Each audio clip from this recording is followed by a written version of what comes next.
मुझे तुम लोगों का काफी समय से इंतजार था। कोई भी मुझे हाथ नहीं लगा रहा था। अब तुमने लगाए हो, अब तुम मेरे हो चुके हो हमेशा हमेशा के लिए। नमस्कार दोस्तों। मुंबई के आउटर इलाके में कसारा नाम की जगह है। जब कभी भी मुंबई से कसारा जाना हो तो रास्ते में कसारा घाट नाम का एरिया मिलता है। ये एक ऐसा एरिया है जो कि बहुत ही ज़्यादा यूनिक है भाई, बहुत इंटरेस्टिंग प्लेस है ये। इंटरेस्टिंग इसलिए क्योंकि मुंबई में जितनी भागा दौड़ भरी ज़िंदगी है, कसारा घाट पहुंच जाओ तो आप वहाँ पे सब कुछ भूल जाओगे। बहुत ऐसा लगता है कि नेचर से कनेक्ट हो गए वहाँ पर जाकर। 31st के टाइम पे, मतलब जो न्यू ईयर वाला टाइम होता है, उस टाइम पे आप जाएंगे ना तो देखेंगे ढेर सारे युवा एडल्ट्स वहाँ पर जाते हैं, टेंट लगाते हैं, बोनफायर करते हैं, पार्टी करते हैं, एंजॉय करते हैं, म्यूज़िक व्यूज़िक लगा के मस्त फन करेंगे। कई लोग फैमिली के साथ पिकनिक मनाने के लिए भी जाते हैं। मतलब बहुत ही प्यारी जगह है। लेकिन ऐसी इंटरेस्टिंग जगह के बीच में एक विचित्र कहानी भी घूमती है, और वो विचित्र कहानी है वहाँ पे भटकती हुई आत्माओं की। बहुत सारे लोग ये दावा करते हैं कि कसारा घाट में कई आत्माओं का वास है। जब कभी भी आप ढेर सारे लोगों के साथ वहाँ पर जाएंगे तो आपको वहाँ पे ऐसा कुछ एक्सपीरियंस नहीं होगा। लेकिन आप कम लोगों के ग्रुप में वहाँ पर गए और आप अपने टेंट वेंट लगा के टेंट के अंदर सो रहे हैं ना, तो आपको पक्का वहाँ पे कुछ ऐसा पैरानॉर्मल एक्सपीरियंस होगा जो आपको विश्वास दिलाकर रख देगा कि इस दुनिया में भूत प्रेतों का वजूद होता है, होता है, होता है। उसे कोई नकार नहीं सकता। देखो, 4 दोस्त थे। दादर ईस्ट नाम की जगह है मुंबई में, बहुत प्रसिद्ध। वहां पर रहते थे। एक का नाम था रोहित, एक का नाम था जिशान, एक का नाम था अमन और एक का नाम था सनी। ये चारों क्लास 12th अपनी पास कर चुके थे और अभी कॉलेज में बस इनका एडमिशन हुआ ही था। तो चारों बहुत खुश हुए थे यार, क्योंकि किस्मत वाली बात ये हुई थी इनके साथ, ये साथ में ही अपनी स्कूलिंग किए थे 12th तक की, और एक ही कॉलेज इनको मिल गया था। परसेंटेज चारों के आसपास आए थे तो एक ही कॉलेज मिल गया। तो ये बचपन की दोस्ती अब आगे तक कायम रहने वाली थी। इन चारों को बहुत खुशी हुई, और इसी खुशी खुशी में इन लोगों ने प्लान बनाया कि भाई लाइफ में इतना बड़ा अपने को एक गिफ्ट मिला है, उसको बहुत अच्छे से सेलिब्रेट करेंगे। अपनी दोस्ती के नाम हम एक रात करेंगे, और उस एक रात ऐसी अंधाधुन पार्टी करेंगे, ऐसा अंधाधुन एंजॉय करेंगे जिसमें कोई रूल नहीं होगा, कोई रेगुलेशन नहीं होगा, कोई रोक टोक नहीं होगी। बहुत एंजॉय करना है यार, कहाँ चले। तब इसी ग्रुप में अमन ना ऐसा था कि वो किसी चीज को लेकर ज्यादा सोचता नहीं था।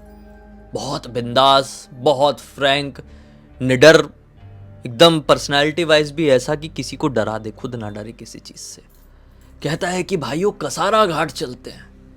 उस जगह के बारे में हमने बचपन से अब तक सुने हैं, लेकिन कभी जाना नहीं हो पाया। वहाँ पे बहुत सारे लोग जाते हैं, पिकनिक मनाते हैं, बॉनफायर करते हैं, और वहाँ पर रोकने टोकने वाला कोई होता नहीं, क्योंकि दूर दूर तक घर वर नहीं है। प्यारा सा सनसेट व्यू भी मिल जाता है, खुला आसमान मिलता है, ग्रीनरी मिलती है, नेचर से वहाँ जाकर कनेक्ट हो सकते हैं। वहीं चलते हैं। तो ये सुनकर सब लोग एक्साइटेड हो जाते हैं कि हाँ भाई चलेंगे। और ये लोग अब अपने घर पे बात करते हैं। सभी के घर पे परमिशन भी मिल गई, क्योंकि ये लोगों ने 12th भी अच्छे मार्क्स से निकाल चुके हैं, अच्छा कॉलेज भी इन लोगों को मिल चुका है, और बचपन के दोस्त घूमने के लिए जा रहे हैं जिनको एक दूसरे घर वाले बहुत अच्छे से जानते हैं। तो परमिशन बड़ी इजीली मिल गई। इसमें से जो अपना रोहित था ना, रोहित के पास खुद की एक इनोवा कार थी, 7 सीटर। तो रोहित कहता है कि मेरी कार से चलेंगे, एक बड़ा वाला म्यूजिक सिस्टम रखेंगे, मतलब स्पीकर रखेंगे बढ़िया, कोल्ड ड्रिंक, वेफर्स, सारी चीज़ें मस्त इंजॉयमेंट करने वाली रखेंगे, और निकल जाएंगे ऐसे टाइम पर कि अपन कसारा घाट 6 साढ़े 6 बजे तक पहुंच जाए। पूरी रात वहाँ पर मज़े करेंगे, और अगले दिन सुबह 5-6 बजे वहाँ से निकल जाएंगे और अपने घर आ जाएंगे। ठीक है भाई। ये लोगों ने डिसाइड किया कि हम सैटरडे नाइट को ना जाकर मंडे नाइट को जाते, क्योंकि सैटरडे फ्राइडे को बहुत भीड़ वहाँ पर आती है, क्योंकि अगले दिन लोगों की छुट्टी रहती है। बहुत भीड़ तो नहीं, लेकिन काफ़ी लोग आते हैं, क्योंकि अगले दिन लोगों की छुट्टी होती है और ऑफिस स्कूल कॉलेज जाने का टेंशन नहीं रहता। और ये लोग हबड़ तबड़ में नहीं फंसना चाहते थे भाई, इनको इन्जॉयमेंट चाहिए था। अकेले में अपने चारों लोगों के बीच में इन्जॉयमेंट चाहिए था। इसलिए मंडे इवनिंग की इन लोगों ने प्लानिंग की है। निकाले दादर ईस्ट से अपना सब कुछ लोड करके गाड़ी में और निकल पड़े मज़े में। बस बातचीत करते हुए, हुल्लड़बाजी करते हुए। अचानक से अमन नोटिस करता है कि अपने सनी का मुंह उतरा सा है। अमन बोलता है, अरे भाई सब लोग इतना एंजॉय कर रहे हैं, सनी गाड़ी चला रहा है। रोहित पीछे, अमन बैठा हुआ है, सनी बैठा हुआ है। अरे सनी इतना क्यों टेंशन ले रहा है, अमन बोलता है तुरंत। तो सनी बोलता है, अरे यार मैं तुम लोगों से एक चीज़ डिस्कस नहीं कर पाया।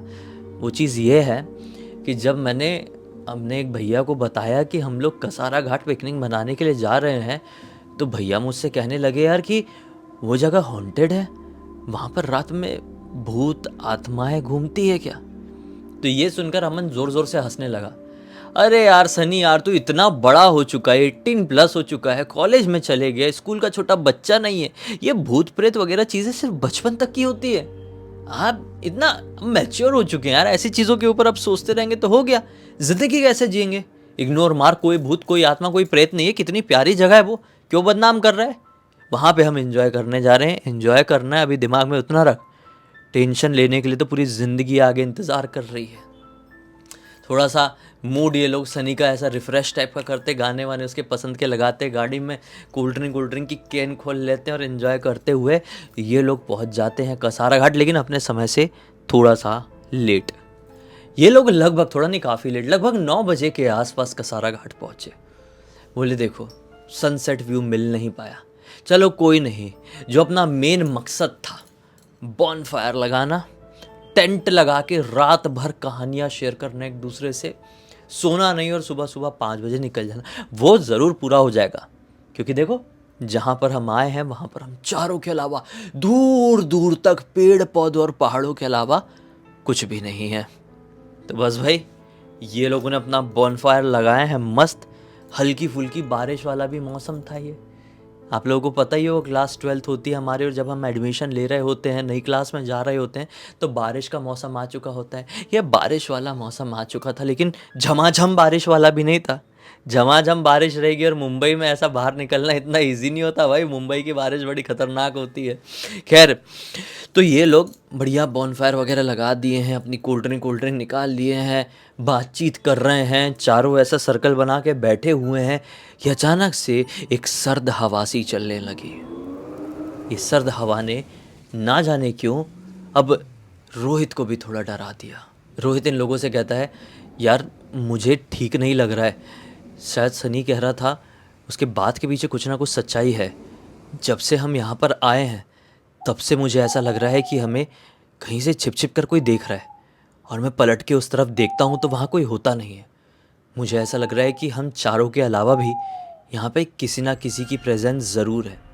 ये सुनकर अमन फिर से कहता है, अरे यार तू ना बहुत ज़्यादा टेंशन ले रहा है रोहित। देख अभी मैं सनी को समझाया, अब तुझे भी समझा रहा हूँ, ऐसी चीज़ों का अस्तित्व नहीं होता है। तू छोड़ना यार, बिंदास रहे थोड़ा सा। अब यहाँ पर रोहित का मूड थोड़ा रिफ़्रेश करने के लिए ये लोग रोहित के बचपन की कुछ बातें शेयर करना शुरू कर देते हैं। ऐसी बातचीत करते करते रात के अब लगभग 12 बज चुके हैं।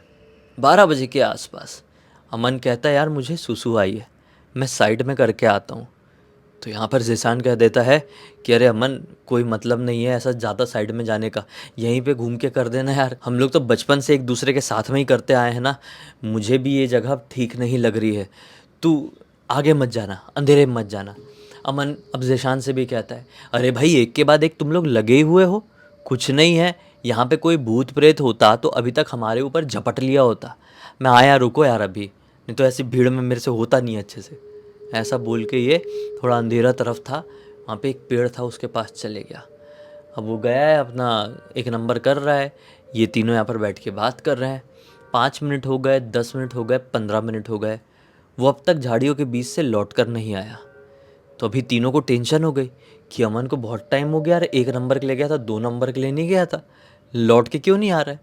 ये लोगों ने यहीं से आवाज़ लगाई, अमन अमन जल्दी आ जा यार, अब बहुत देर से हो गया, ठीक तो है ना तू। अमन का कोई रिस्पॉन्स नहीं आता है। ज़ीशान कहता है कि तुम लोग रुको, मैं देख के आता हूँ। रोहित रोक देता है, अरे ज़ीशान कैसी बात कर रहा है यार, मतलब तू अकेले जाएगा क्या, कुछ भी हो सकता है, जाएंगे तो तीनों साथ में ही जाएंगे।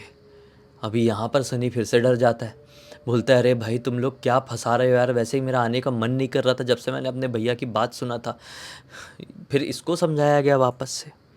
फिर ये जैसे तैसे करके एक सेम पिच में आए हैं कि ठीक है जाकर देखते हैं अमन है तो है कहाँ, अब तक आया क्यों नहीं है।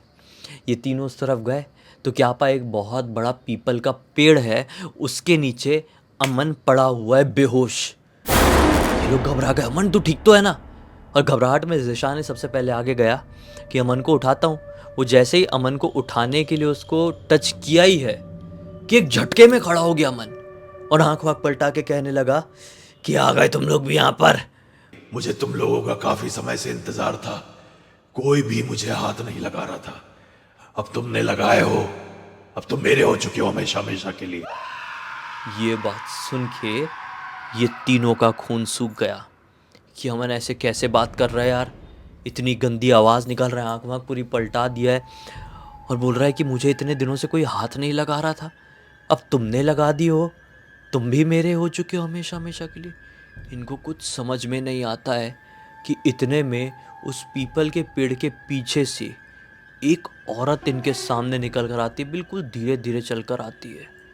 ये औरत बिल्कुल भीगे हुए बाल लिए थी, करली करली बाल थे, आंखें ऐसी पूरी तरीके से सफ़ेद थी जैसे कि आंखों की पुतली ही ना हो।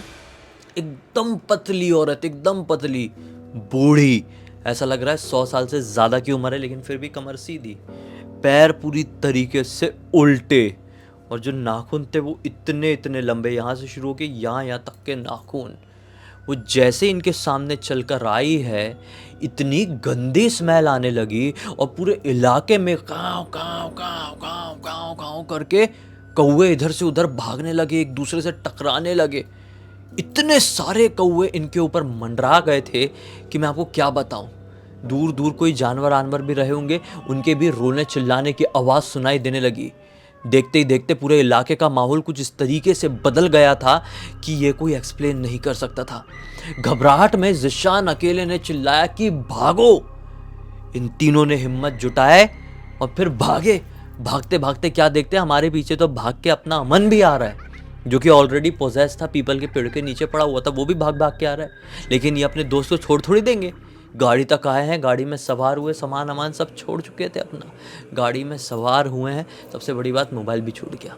गाड़ी में बैठे हैं और गाड़ी घुमाए और भगाना शुरू किया रोहित ने।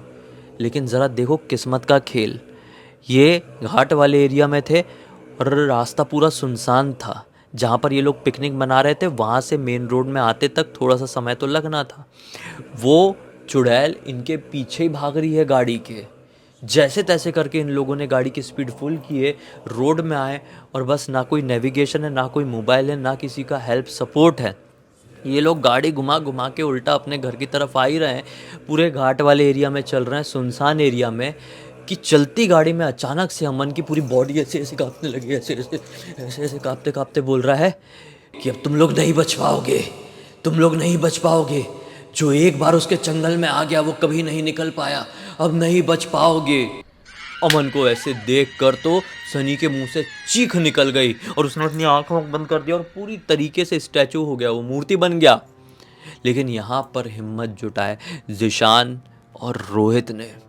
रोहित जोर जोर से हनुमान चालीसा पढ़ने लगा, जोर जोर से हनुमान चालीसा, और ज़िशान भी उर्दू में भी कुछ चैंट करने लगा, मतलब अपना कुछ पढ़ने लगा होगा वो भी।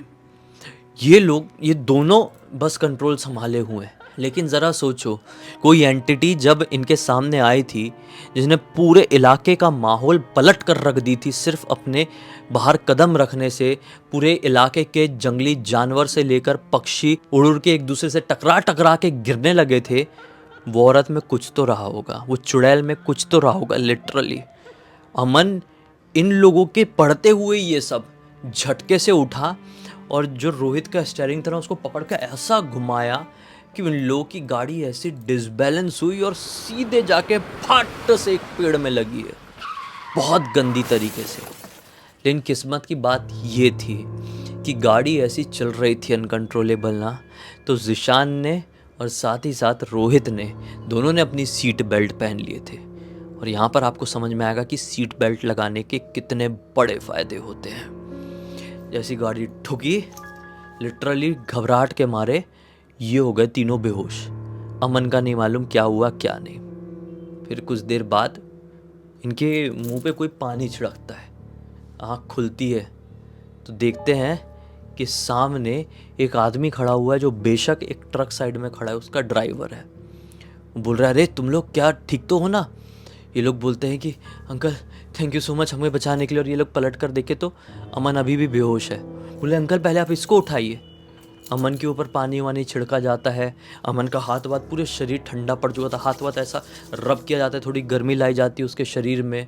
और सांसें वासें चेक करते हैं तो सांसें चल रही थी।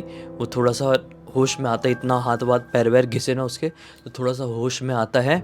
उससे पूछते अमन तो ठीक तो है ना, कुछ गड़बड़ तो नहीं लग रही है? अमन रोने लगता है। अमन बोलता है मुझे घर जाना है, मुझे नहीं रहना यहाँ पर, जल्दी घर चलो घर चलो। इस समय लगभग 4 बज रहे थे। किस्मत से कोई ट्रक वाला यहाँ से क्रॉस हो रहा होगा और उसने देख लिया था। ऐसा घबराहट में बोलने लगा। ट्रक वाले ने बोला फ़ोन करके तुम लोग किसी को बुला लो। बोले हमारे पास मोबाइल नहीं है, हमारा मोबाइल ऐसा ऐसा कांड हो गया है, गुम गया है। ट्रक वाला बोलता है रुको, मेरा फ़ोन लो और घर पे फ़ोन करो।